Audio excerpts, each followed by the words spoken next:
own space, justice is a long way away. Hello, my friends, and welcome to the Space Game Junkie Podcast. I, as always, am your co-host, Brian. Joining me, as always, is your co-host, Spaz. Hello. Your co-host, Julie. The best thing about spring in the north is you can binge all 4 seasons in the same week. I wonder if Canadians would take umbrage with you calling where you live the north. Yeah, probably. But, you know, we're about 30 miles from the lake, so that kind of puts us in the north of the Midwest. Plus, it snowed this morning. Oh, jeez. Well, April snow is not surprising to me. Your co-host, Thorsten? My name is Marvin. Marvin's a paranoid android. I'm not calling you Marvin. Your co-host, Jake. Your co-host, Jacob. I am alive. Yeah, barely. He's nice. As the rest of us are. Yeah, you guys just had your daylight savings time switch over in Europe. I'm sorry. Yep. I'm sorry. And Don't mention it. I'm Don't sorry. mention it. And finally, your co-host, David. Get them. Sorry. Wow. Yeah, folks. We're just a while back. We started doing these check-in podcasts, and Thorsten came up with the idea of doing them regularly, like once every 4 to 6 weeks. So here we are. It's been a little more than a month since our last check-in, and we're not only checking in with each other, we're checking in with you guys in the chat. It's not just talk about what we're playing, but it's also a mental health check-in to talk about how we're doing. But it's also to talk about what we're playing. So I will start. I am tired. I am so tired, but things are good. I have a big trip coming up that's mostly planned out now, mostly paid for, and but it's been an expensive time. Like I just put $1,500 into my car. I put $600 into my cat. Plus the trip coming up that I just mentioned. So it has been a kind of a stressful time for me, but I'll tell you what, the first game I want to talk about that I've been playing, RoboCop Rogue City, is an amazing stress reliever because in most first-person shooters, you're dodging, you're hiding, you know what I mean? Not RoboCop. I mean, you're a walking tank, basically. I mean, there are times where you have to like take cover, like if you're facing down at Ed 209. Spoilers, but I mean, if it's a RoboCop game, at one point you're going to be facing down at Ed 209. That's really going to happen sooner or later. It's really not much of a spoiler. But the fact that you just walk around and take hits and don't worry about it too much while gibbing just about every human you run into is an absolute. You will see on the stream. So RoboCop Rogue City is not just a first-person shooter. It's also a role-playing game. And there are several role-playing trees that let you tweak RoboCop the way you like. There are a couple of my favorites. Like one of my favorites is, if you look at the stream, you'll just see that these guys die in a shower of blood. That is a modification you could do to your gun. Make things more gory. It's great. You get the bloody mess perk. Yeah. Absolutely, you do. I'm not even kidding. That is the thing you can unlock for your gun. You can role play. You're basically role playing RoboCop. It's not just a shooter. You are role playing RoboCop. And one of my favorite trees is the armor tree. If you max out the armor tree, bullets will ricochet off you. So you'll walk into a group of guys and they'll be shooting you. And next thing you know, like 3 of them go down from their own ricocheted bullets. It's freaking hilarious. Plus, you can pick up, huh? Just nailed the point across about being, RoboCop. Yeah, no, they freaking nailed it. I mean, you can grab guys and throw them out windows, into the ceiling, across the level, depending on how big the level is. It is insanely cathartic. Like, I don't finish a lot of games. I finished this one twice because it has a new Game Plus mode. I've never done a new game. Right, they added one later. Yeah, I've never done a new Game Plus mode in anything. Because I rarely finish games for one thing. And then usually when I do, it's like, why? But with this, I started right back up, maxed out everything I could. And The great thing is for your gun, you can get these little mini boards, these little they call them printed circuit boards, those little motherboards. And they're basically like little mini puzzles where you put things on them to unlock full auto or never having to reload, or you do a single shot, but it does a huge amount of damage, or as we talked about earlier, extra gore.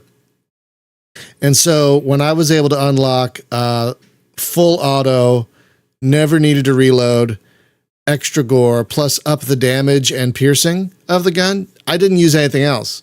Like, they have other guns in this game, but like, I didn't need to use it because the Auto 9 can be upgraded to such an extent that it's just a force of nature. So this game was very cathartic. It also had a good story. Like when you're role-playing RoboCop, your choices actually matter.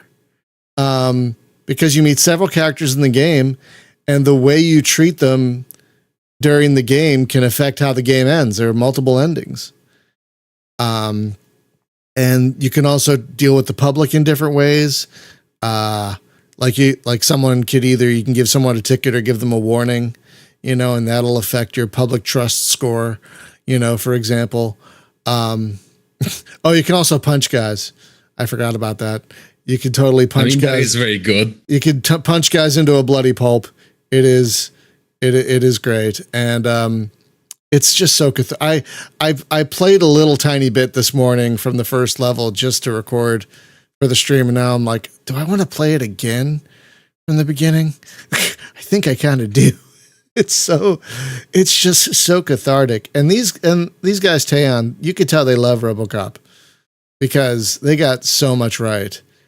I mean, yeah, there are certain problems with it. Like it looks like a PlayStation 2 shooter at some points, especially with the facial animations. Oh boy. But you can tell that they love RoboCop, and oh my God. Oh, there's an achievement for shooting someone in the dick. So of course there is. Yeah.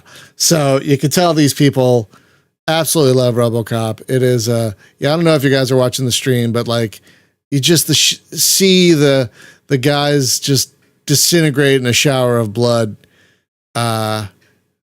through your Auto 9 is just I kind of want to play it again.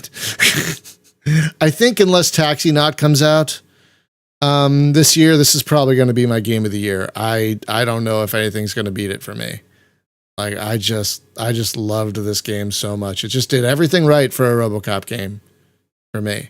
And RoboCop is one of my all-time favorite movies. So they just I can't believe they nailed it. And if you're wondering, they did get Peter Weller back to voice RoboCop.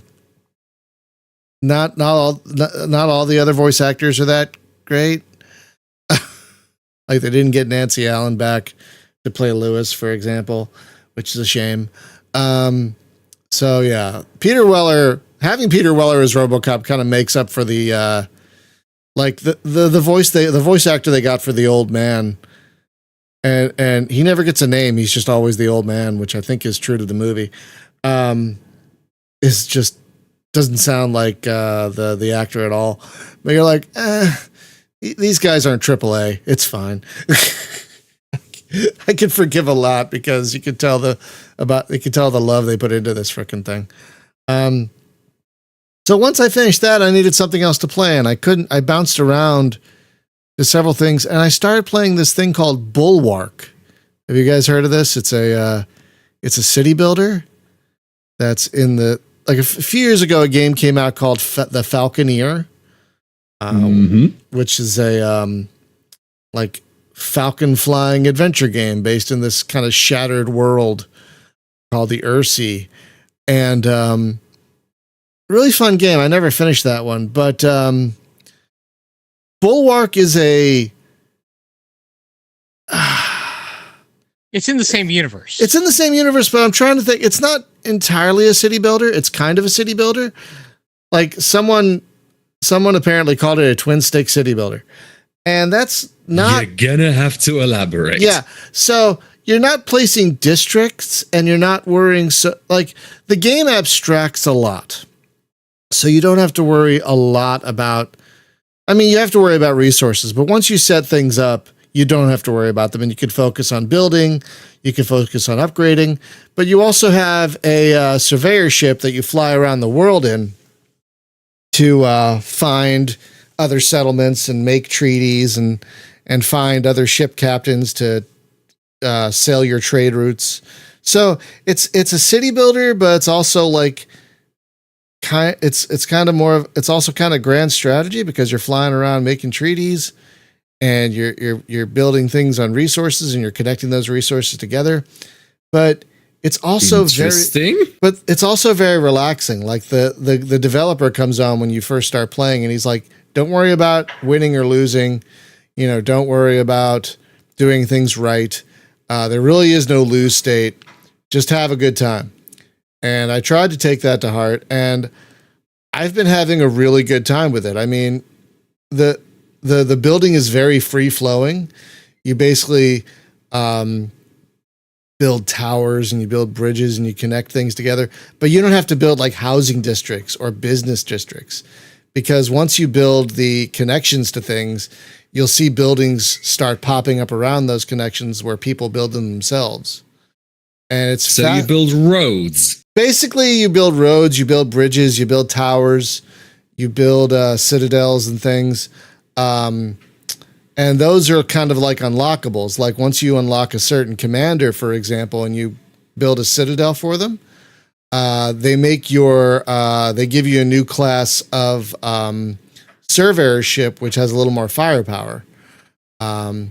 Which is good because The game does have a demo, and I'm gonna check it out because it sounds like an infrastructure building game, which I am very much sold on. It has a very detailed infrastructure layer that you can engage with, but you don't really have to worry too much about it if you don't want to. Like, it's there. They have this overlay that's amazing to look at. Like, they have this resource overlay where you watch the flow of resources go over your islands, and you could watch the trade routes and the flow of resources through your trade routes as you fly over them. But you see, I want to do that. Well, yeah, no, you can, but you can turn that on and off as you wish. Yeah, and you could also, check how the individual buildings are doing and whatnot. But again, it abstracts a lot. So, like, you might build a extractor on this pile of metal or whatever, and then you build a harbor, and then you connect the harbors. But then all you have to do is build enough structure around that extractor, and the people themselves will build their houses and they'll build their little factories. And it's just, I posted some screenshots in our Discord of my big city coming together, and it's a beautiful game. And it's honestly very relaxing to watch it come together, but it's also really fun to like, oh, there's a question mark on the map. I should go check that out. Oh, it's another ship. I could hire them and they could work on one of my trade routes. Or they're a battleship and they can protect my trade route. But there's also like battles, like when you're flying around, you'll notice as you increase, as you build up your settlement and get more commanders and whatnot, the fleet that flies around with you is other like airships and falconeers. So when you get into battle, you'll see the falconeers shooting and you'll see your airship shooting. That's nice. It's so great. It's so great. Yeah, I had my first taste of combat last night, and oh my God, it was so satisfying. It was really, really satisfying. And again, it is also a gorgeous game. It is absolutely a gorgeous game. And I don't think you need to have played the Falconeer to really jump into this one, because they do enough of a catch up, but it's also like a different time period than the Falconeer. So like, I don't think the two really touch too much. But yeah, if you like city building games, but you want something a bit more abstract and free flowing that isn't really punishing and whatnot, I think Bulwark is great. I can't wait to play more. I'm actually, between thinking about restarting another run of Rogue City, I want to play more of that. I want to play more of Bulwark. Totally fair. Yeah. So, those are the two games that I've been devoting a lot of time to lately. Spaz, what about you? How are you doing? Oh, well, I've been playing a lot of a couple of games. I've been bouncing between a couple of them.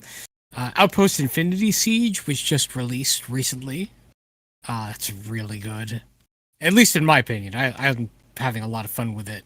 It scratches a lot of the same itch that Genesis Alpha 1 did for me. Oh, that's a big deal. It has some of the same elements, although they play differently. There are a lot of the same elements of you're just slowly building up, gathering resources, expanding your base out, defending it. That's really fun. Been playing a lot of it. I've also been playing a lot of Dragon's Dogma 2. Oh, how is that? I know a lot of people were complaining about the microtransactions for that one. The microtransaction thing is not really that big a deal. Oh, that's good. I mean, I know for some people it's a big deal, but for me it's not a big deal. Because aside from basically 2 pieces of DLC, everything else can be obtained within the game. So that's good. The only 2 things that you can't get without having DLC are one type of camping gear, and there's even better versions than that you will find later in the game, and the sound pack, which can replace some of the sounds in 2 with some of the sounds and music from 1. Oh, okay. That's really it. Everything else you can obtain within the game, given enough time. I really like the first one, but I never got too far in it. Yeah, same here. I But it played was a cool both, game. and It's a played good a lot game. of Dragon's Dogma 2. I played it to completion and then a bit more. Oh, wow. I do like it. It's a bit of a side grade when it comes to game 1, because there are some things that are much better, there are some things that are much worse. I think that's fair. Yeah. Could Like you the elaborate? entire, What for else, example, look, in game 1 had this really fancy class system that allow you to essentially combine the 3 basic classes. Here you have 4 base classes and like 3 extra ones that don't have any combinations, and also each individual class has fewer abilities. It's 4 rather than 6. So there's less stuff to actually do and unlock. There's the fact that equipment is a bit scarce. Rather, it's upgrades linearly, in that each class kind of has one line of equipment that gets better over time, which means the true end game, which is Fashion's Dogma, is extremely underwhelming. It's the same end game as Final Fantasy 14. Correct. One thing that it does really well, though, is the augment system, where each class has 6 augments that you can unlock by maxing out the class. And then those 6 augments, you can choose up to 6 of them to place on a character regardless of which class you're using. So you can mix and match traits from the other classes, but not all of them. And then there is one class which actually does have access to any weapon from any class, but that's a separate thing entirely. It's a jack of all trades, master of none kind of deal. Well, I will definitely have to try it at some point. Like It's worth trying. I will say that. I'd say wait for a deep sale, because it's a long game. It's a long game, and there's a lot of side content too. I've been mostly doing side content. Yeah, the first one was pretty long too, from what I understand. I got maybe Yes, it was. Oh yeah, 20, 30 hours in before I was like, this is starting to feel like work. This is just too difficult. And there's no difficulty setting on the first game at all, if I recall. But I did enjoy the what were they, pawns? I did enjoy the pawn system. Yeah, the pawn system. And I hear that's back for the second game. The pawns are back, and I would argue they're a lot better. Oh, that's good. They're certainly a lot less stupid. Do they say the same thing over and over and over again? Yes, they do, but they're somewhat less annoying and somewhat more varied. Oh, that's good. Which you can argue that's a downside. The opinion. You can also hire your the puns of your friends on Steam. Yes, for that's free. good. Oh, that's good. Yeah. That's good. Yeah. David. So I've hired. In fact, as I'm saying this, Jacob's pun is in my party at the moment. Awesome. Yeah, That's Heck great. That's great. But David, the wolves hunted packs are risen thick. Oh my god. yes. Wolves do indeed hunt in packs, allegedly. Oh my god. They said that. I So remember. What was one of the other things they would always say? Oh, Goblins are lit Goblins. fire. Yeah, a lot of the lines are repeated, but it's not as bad as it was in one. That's good. Because It's less prone to driving you insane. it drove me so batty in one. I was like, guys, I know. I get it. What's even more interesting is that there's an item you can get which gives the pawn a specialization, your main pawn, the one that you create, that gives your main One pawn a of those specialization which makes them shut up. Yep. They don't. The specialization, so you can have a specialization of like there's like chirurgy which applies which means the pawn can apply like healing items to you. There's what's it called? There's logistician, which straight up lets your pawn automatically swap items between people for carry weight, which is very fun. And then there's one for and the craft just stuff too. and craft stuff. And then there's one that just has them shut up. Yeah. Now, the interesting thing about that is there's even a little warning on that item that says that if you give this to your pawn, they may not give you information that will be helpful to you, because they'll only talk when it's absolutely important, like when they have quest dialogue to give you. So they may not warn you, say, that someone's about to attack. Because you've told them, you've made them shut up, so... Now, admittedly, that can be a good thing. Some people are fine with that. I'm honestly not. I do appreciate the little pawn interactions they get between each other because they get just enough personality to be interesting. They also will tell you things like when a treasure chest is nearby. If someone has hired them, and in their game they found that treasure chest there, and you happen to be nearby, they'll say, "There's a treasure chest nearby. Would you like me to show you where it is?" So it's not necessarily a great idea to mute them, but you can. I still like. I think it's a good game. The combat is fun. The combat is very, very fun. Well, that was one of the best parts of the first one, admittedly. Like being able to jump on top of a griffin and climb it up and just go slice. That was delightful. Yeah, though I will admit, Game 2 has a bit of an issue with quest design. Namely, a lot of it is just kind of bad. A lot of it is genuinely like you go to a place and kill 3 goblins. You go to a place and get a thing. Yeah, I actually don't mind that if it's fun enough. You know what I mean? Like, I don't mind fetch quests if they're enjoyable, you know? True, but then it doesn't necessarily like play to its strengths. For example, like, you know how you have all these cool, huge super bosses that you can climb and do stuff to? Yeah, there aren't that many quests that actually require you to do anything. You just sort of encounter them in the wild and they annoy you. Well, interestingly enough, there is a way to actually use that to your advantage, which is... You're gonna have to elaborate. Oh, of course I will.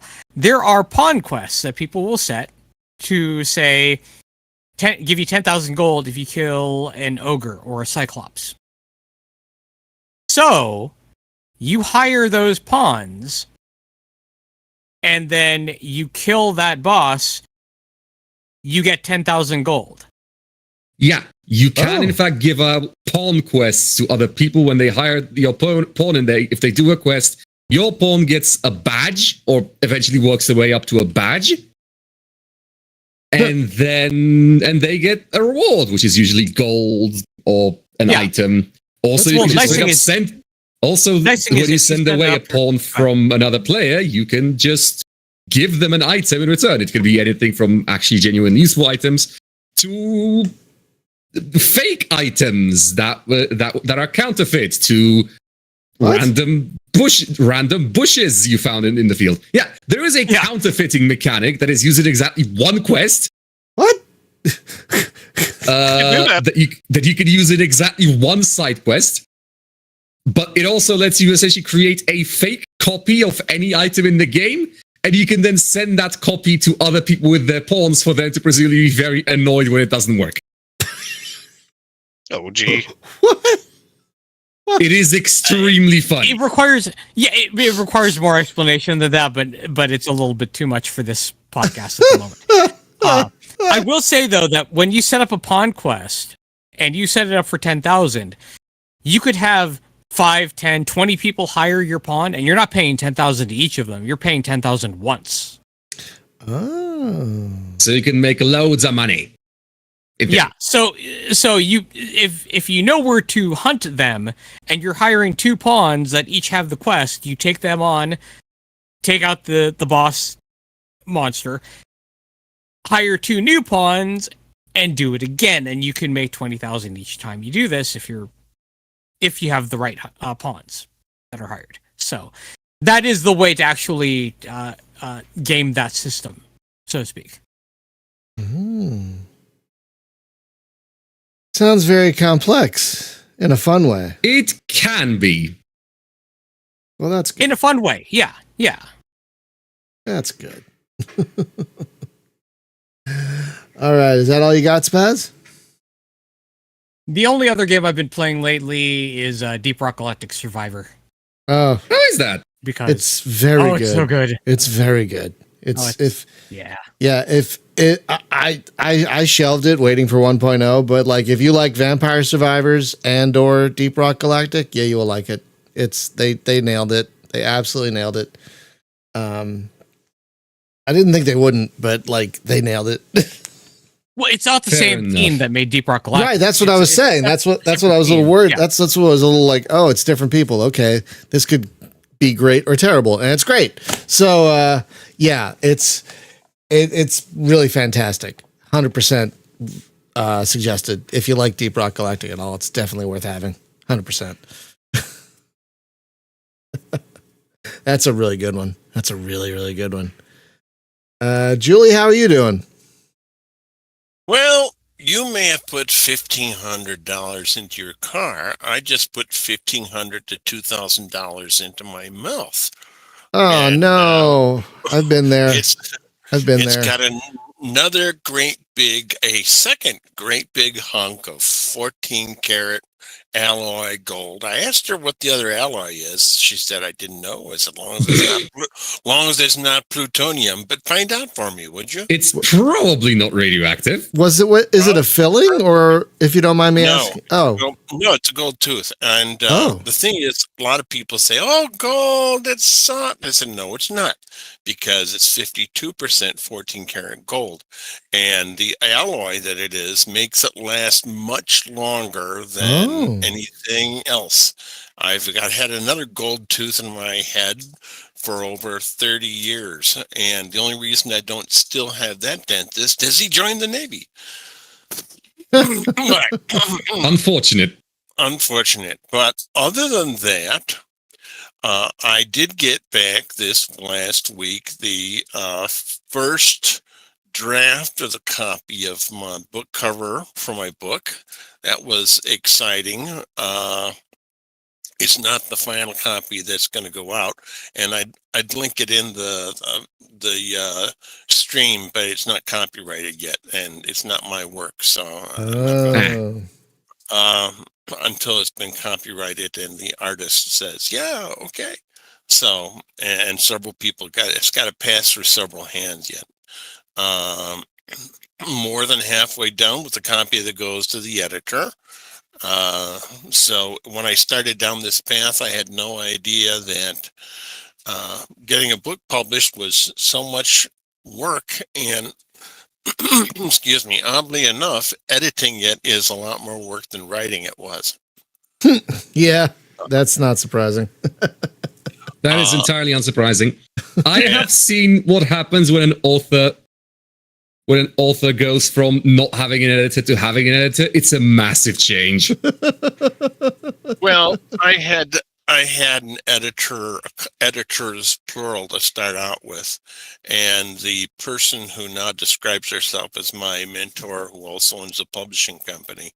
You remember a few shows back, she says, "Fire the other editor," and I said, "She's your editor." She said, "Fire her." So on the show, I said, "Well, if you're listening, you're fired," which obviously doesn't mean anything coming from me. I just won't work with her anymore. But that means also that that they have to get another line editor for me. And until I published this book, I had no idea what in the world a line editor was. And I said, "Oh, you're going to need one." I said, "What's a line editor?" And I said, "Okay."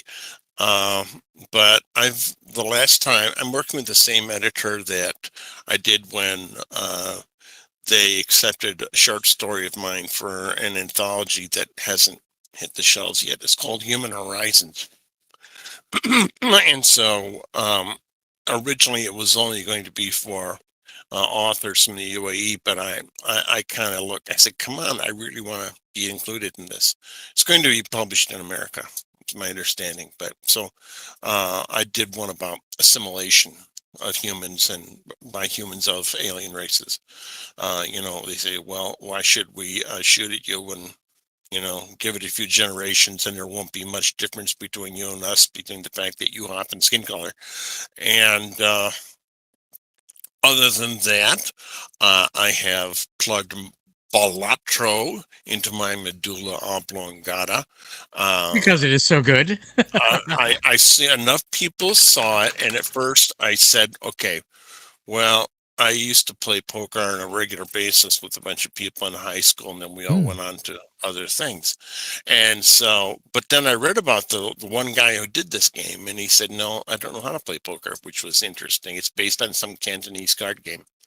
But and obviously poker is involved, as Spaz can tell you, but it's surprisingly addictive. It's one of these things with Civilization 5, where it was for me, and it's like, "Come on, one more round. It's 4 a.m. You have to go to work at 6. And if you want to know exactly what time it is, stay up till 5 a.m. playing a game. Someone from the next room will always say, 'It's 3 a.m. Go to bed.'" So, other than that, I have been thoroughly enjoying Hello Games Build a Ship game. And yes, I will admit, I cheated. I took the easy way out. I said, now couldn't be able to do this, is you can switch between creative and any other mode on the fly, which is, Oh, really? it's kind of it's a shame, because before you couldn't do that. Once you set yourself in survival or normal, that was it. But now it's like, I can't afford this freighter. I can't if I switch to creative. And so I had this huge aircraft carrier of a freighter that was all the way maxed out and everything, but I did it on creative, and so it looked like the aircraft carrier Nimitz, and so Nice. I purposefully downgraded myself to a C-class pirate ship to kind of reset my game. But then they came out with this, and I said, "I've got to collect all the parts." It's like Pokemon, I gotta have them all. And the thing is, if you're like me and you collect, like, when I played Star Trek, I had more ships than I had space to do. And this one, I maxed out everything too, and so I had to get rid of some of my ships so I could play with it.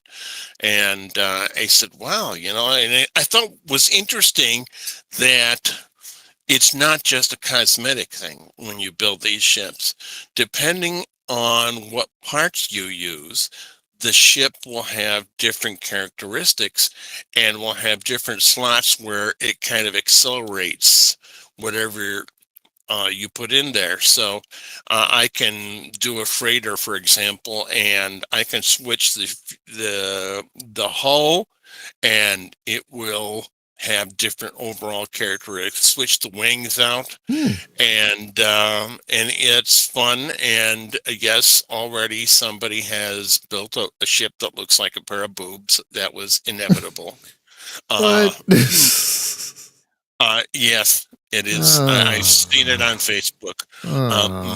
Myself today, what I did is I built a freighter that looked like a vulture, which I thought was not a freighter, a hauler, which I thought was pretty cool looking. And so it's been having great fun doing that, and off and on playing different games. But it's most of my time has been spent working on getting my draft done for the editor who's going to be working on the content of my book. And that's where I'm at, other than I will say that I can identify with David, but other than tired, I'm also sometimes sick and tired. And Brian, it's like at work, somebody said, I said, your system doesn't work.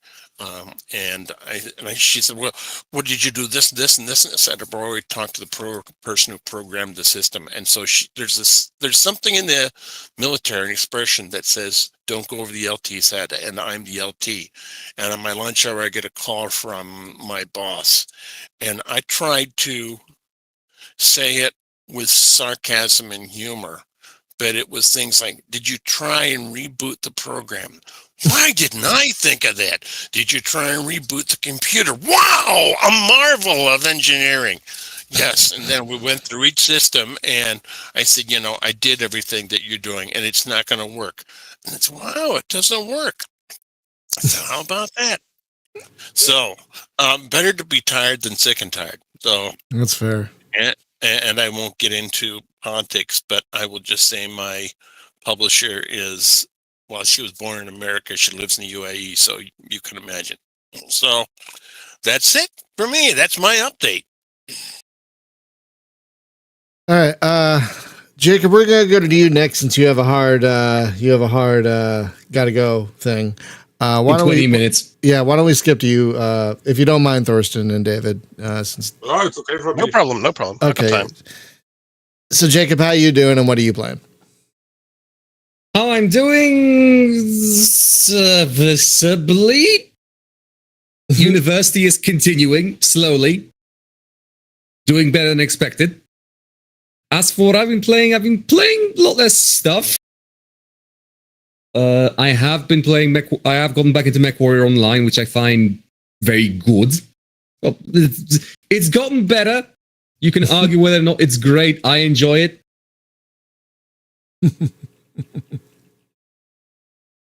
I mean, did they learn anything from MechWarrior 5? That's them too, right? That's the same people, right? Yes, that's Piranha Games Interactive, and they did, sort of. I am hoping they'll learn more from MechWarrior 5 Clans, which is apparently coming out soon, and it looks great. I haven't watched the trailer, but it sounds like it's going to be a little bit more controlled campaign or something like that. Yes, it is apparently a linear campaign, which makes sense. Yeah, it makes sense. Yeah, it does. Besides that, I already mentioned Dragon's Dogma 2, which I have enjoyed immensely. I mean, you finished it. Despite seeing its flaws. I mean, yeah, you finished it, and you guys admitted it was a big game, and you finished it. So that's not nothing. It is. Continuing to binge Helldivers 2 because it's still really good. It has gotten a bunch of updates that made it much more fun for me. That being said, I don't blame anyone for waiting for more stuff to happen. I mean, from everyone I know who has liked it. Like it's great. Yeah, I haven't heard any like big, huge, complaints or bugs or anything like that. Game bugs, not in-game bugs. Yeah, the conversations get a little confusing there. but I've I've heard nothing but good things about Helldivers 2. Oh, it's great. I love it personally. That's good. Even if the audience is of varying quality. A lot of weirdos ended up making it was because it's a big popular game. Yeah, that's fair. That's completely fair. Huh? Oh, I thought someone said something. Okay. Someone was coughing, I think. Oh, is that everything, Jacob? For me, besides like smaller stuff, I did get Horizon Forbidden West now that it's come out on PC. I haven't played enough of it to make an informed decision yet, but so far I've been having fun. I did play game number 1, and I did enjoy it as well. Right. I don't really have that much to report, partially because I've just been trying to rest, partially because I've been getting back into tabletop games, have a bunch of miniatures to put together. Oh, hey, that's something. I mean, that's gaming, you know? I don't have to talk about just video games here. You know? But yeah, we're all tired. We're all just tired.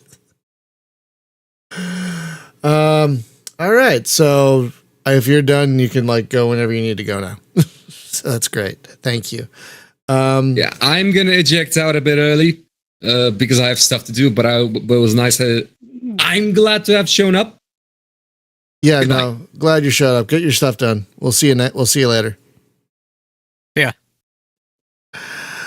All right, Thorsten, what's going on with you, man? I'm struggling a lot with my mental health still. It's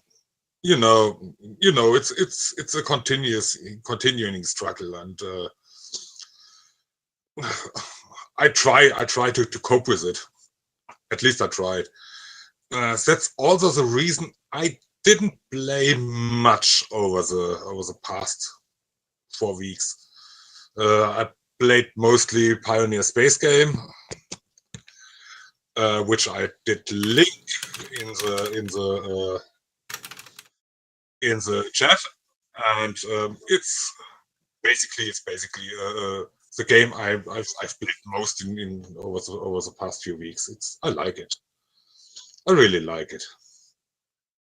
I mean, it's an Elite 2 Frontier clone, but still pretty fascinating, and it does its job pretty good in my opinion. And the latest version came out earlier this month, and it works. It works surprisingly good.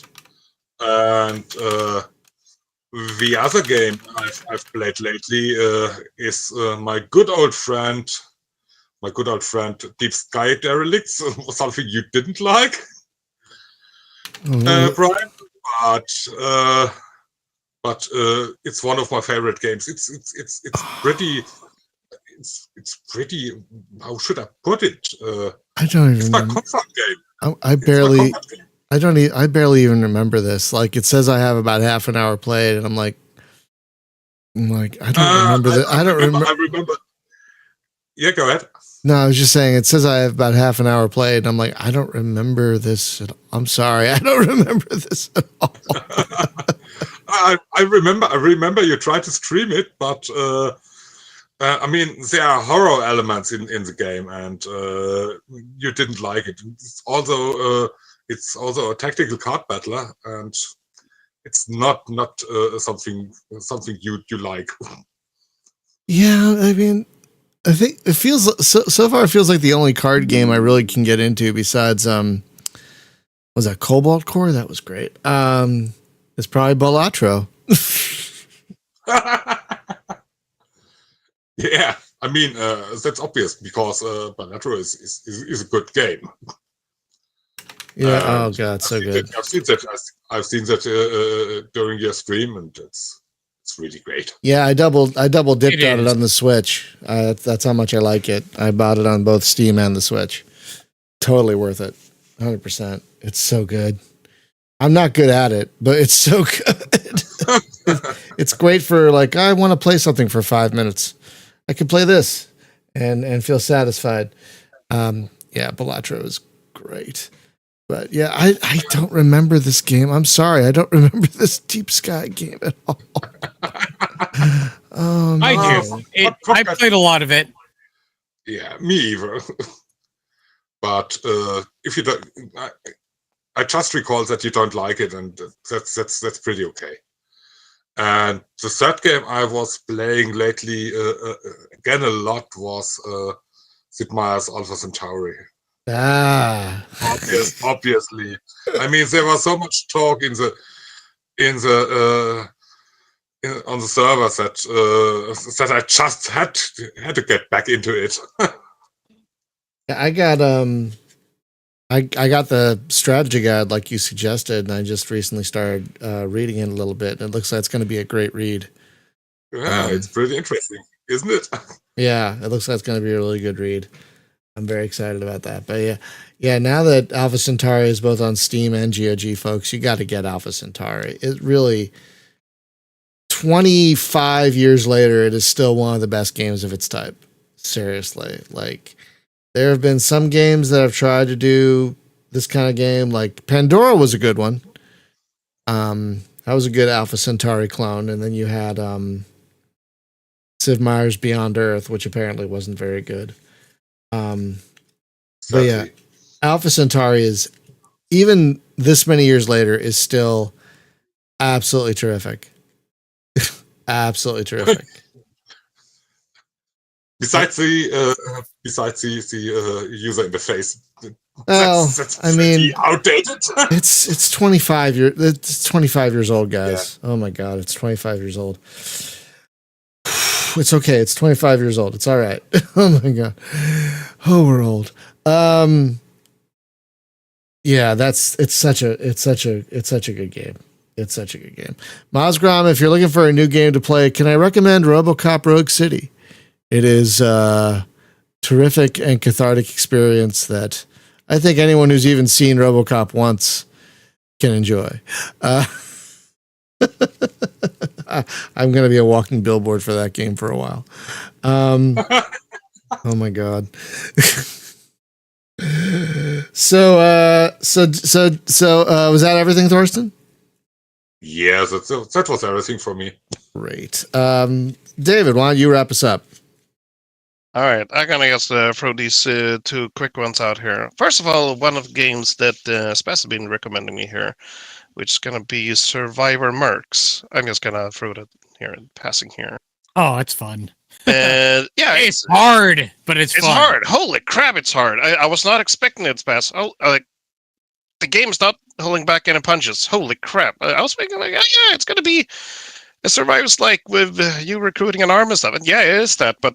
Yeah, I wasn't expecting me to die this many rounds on the very first map. It's kind of nuts. It looks impressive. It looks really impressive. It's really good and it's really difficult. Yeah. And the other game in passing I bought and haven't played more than probably 30 minutes is something that even Brian has played on stream. That's going to be Thunder Helix. Which I need to dive back into more of because that was cool. Holy crap, it looks great. It sounds great. Yeah. Oh my god. There's not a lot of content. There's not a lot of content right now. There will be, but there isn't a lot of content there right now. But my god. I can see that.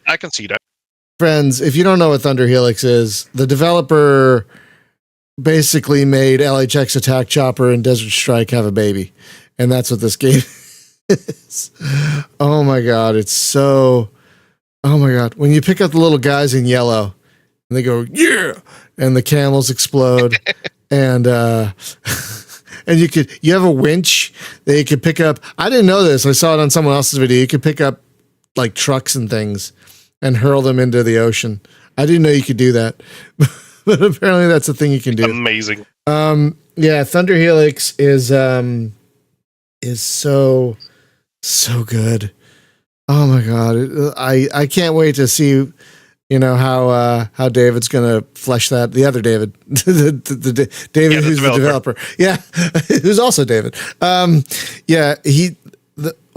can't wait to see how well he fleshes that out because my god, it's got the bones of something He just nailed that like 1990, 1991 look and feel of a thing.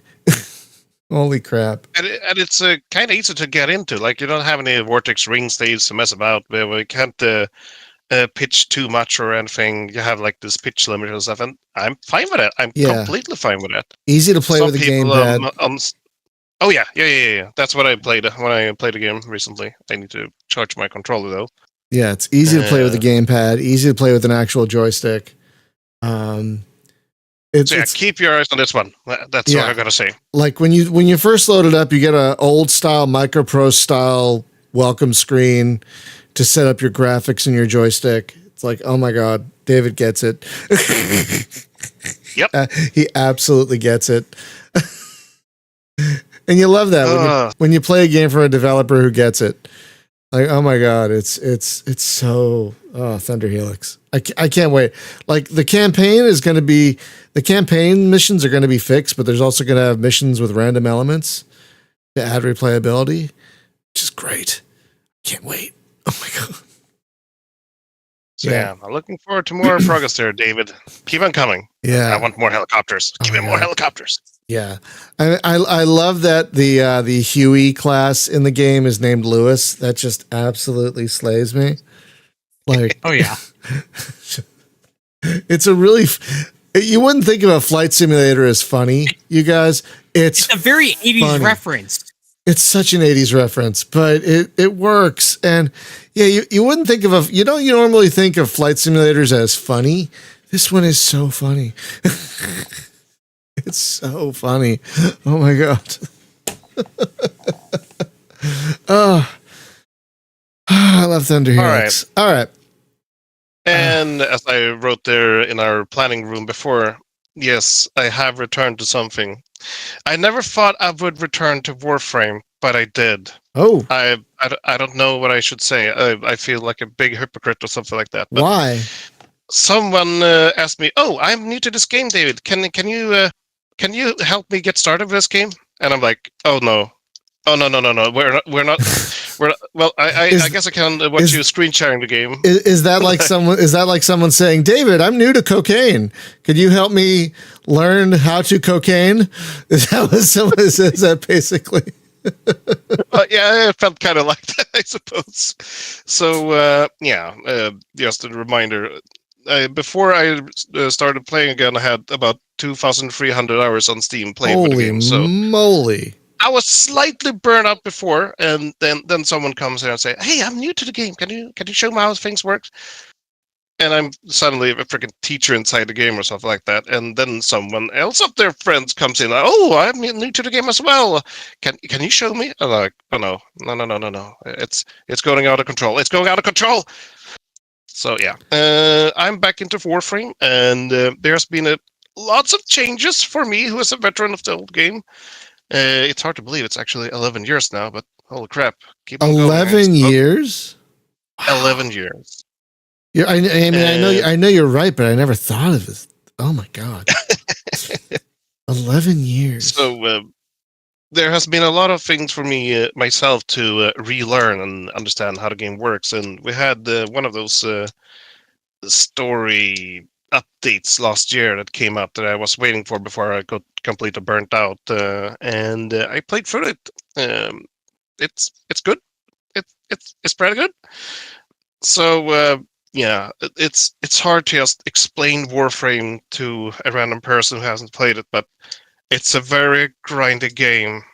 You had to grind in order for you to grind the grind. It lets you to grind the third thing, and when you have grinded the fourth thing, then it can go back to area B and start grinding A. So yeah, that's Warframe for you. That's okay. Maybe that's what got me out of it. Oh, and also that like you can't reset your progress or redo the tutorial. Like I've tried it a few times. It's like I don't remember how to do anything, and the game's like, game laughs at you. Like I don't care. Yeah. You're not supposed to stop playing. I wanted to point out that it is on Switch, but even with an OLED screen, it's hard to play because you can't adjust the font size. But I have played it on Switch. Warframe? Warframe is on Switch? Yeah, it is. The font. The only thing is the font size can't be adjusted, so it's a little difficult to play unless you play it on the television. But yeah, it's on Switch. Oh my god, I didn't know that. That's amazing. I mean, I know it's an older game, so it shouldn't surprise me. But just that they got this on Switch, wow! Especially because you don't always have a Wi-Fi connection with the Switch, so it's like, what happens if you don't have internet? I guess you can't play it. Well, in my case, I work from home, so I don't have to go out anywhere. But I got it because there's an angry parrot behind me who views my computer as hers now. And as we speak, she's doing the angry dance and throwing seed at me because she can't watch her Looney Tune cartoons until after the show. So that's why I got it, so I could go down into the living room and be with the family and still game. That's fair. Yeah, I know a lot of people love Warframe, but I also know a lot of people don't love Warframe. So yeah, and that's what I would like to say that when I heard some of the new people that are coming in there. Oh, I saw you playing it. I would like to find out what it is. Then I was saying, stay away. Don't download it. Don't install it. Just stay away. Stay pure. But it's free. It's free. Yeah. Why shouldn't I try it? Okay. 2,300 hours lost later. Yeah, exactly. I mean, I think I also think the grind did start feeling a bit like work, which is one of the reasons I stopped playing. It's like, wait, I have to grind. Yeah. I have to do what to get what? Oh no, I don't think I'm up to this. It almost feels like I'm doing a little bit of some homework here when I'm looking here on the friggin' week, because I have realized that some grinds have been made quicker, or they have eased up on the grind on some parts, which is like I'm looking back at, so something that required 10 of that thing just required 2 now. Yeah, that would have been nice. Yeah, I would have liked that. Well, the thing I noticed about it, because I didn't start playing it until after it had been out for quite some time. And so if somebody else who's used to the game joins my little instance, it's like they're running through the whole thing and the whole thing's over with before it's like, can I participate here? So I had to end up having to set it so I can only play on my own. Oh, you can do that? You can set it up so you only play by yourself? When I played it on Switch, you can set it so nobody else can join you. Oh, that's good. I mean, who wants other people around, right? Only if they're running through the instance. I don't want them around. Yes. So long story short, Warframe. It sounds like we're all tired, but we're all playing a lot of good stuff. So at least that's something. I am also. It would be weird if we were playing a bunch of bad stuff, right? Yeah. No, that's true. That's true. But I mean, it's a good variety of stuff we're playing, which is always good to. Which is always great. I mean, it's say what you want about the world. It is an amazing time to be a video game fan. Holy moly. We are eating well. We've been eating well for maybe too long. I mean, at some point, something's got to give, right? But for the last several years, we've been eating well as video game fans. So, yeah. Oh, my God. It's been so great. So, folks, that's going to do it for this particular episode. Yeah, it's time to wrap up. Next week on the show, we're going to have our first guest in a while. Like, it's been a while. Having a guest is a different kind of, for me, having a guest is a different kind of brain usage that I just haven't felt up to using of late. But old friend of the show, Ken Burnside, said we should talk to this guy. He created a supplement, I guess you would call it, about world creation in science fiction RPGs. I believe it's called Architect of Worlds. And it's almost 200 pages. And it looks very impressive. I think it's going to break my brain trying to read it. But that's what we're going to have on next week. And tomorrow on the stream, there's a thing called Turn-Based Fest that these independent folks are putting on. and I'm taking part of it. So I'm going to be playing this. It almost looks kind of Alpha Centauri-ish. It's called Revival Recolonization, which looks pretty fun. So I'm going to be streaming that tomorrow. And then Friday, don't forget, we're starting our new flight sim. Comanche Maximum Overkill is going to be our new Friday flight sim for a while. Yay! Yeah. I'm actually excited. It's been so long since I played Comanche that I'm very excited to return to it. It's been a while. But I'm very excited to return to it. So, friends, thank you so much for a great chat today. It was great seeing everyone. I hope you're all well. Yes, it's the voxel-based one from 1993. It was great seeing everyone today. Thank you so much for hanging out. I hope you have all gotten vaccinated. If you haven't gotten vaccinated yet, please, for the love of whatever deity you believe in, get vaccinated. I mean, they work. The science is there. They work. Wear your masks, get your flu shots, do all the things, because we live in a goddamn society. And, we live in a goddamn society, and we need to take care of each other. And the best way to do that is to make sure we all have our shots, which now should include the coronavirus vaccines. So please get your shots. Friends. Yes, Jose, I remember Egghead Software very, very well. I bought several things from them back in the day. I can remember the smell of Egghead Software. I remember them very, very well. The mention of Comanche brought up memories of Egghead Software for Jose here. Now they're Newegg, I think. Same people. SimC 2000 for the Mac. Wow. For the Mac. I didn't know they made it for the Mac. We have a good week ahead, friends. Thank you so much for hanging out with us. Thank you, as always, to our patrons for helping pay for things like Restream so we could stream to multiple services and have everyone chat to each other. And with that, we'll see you back here tomorrow for hopefully the good game, Revival Recolonization. I hope it's good. It looks good. I hope it's good. Have a great one, everyone. Be well.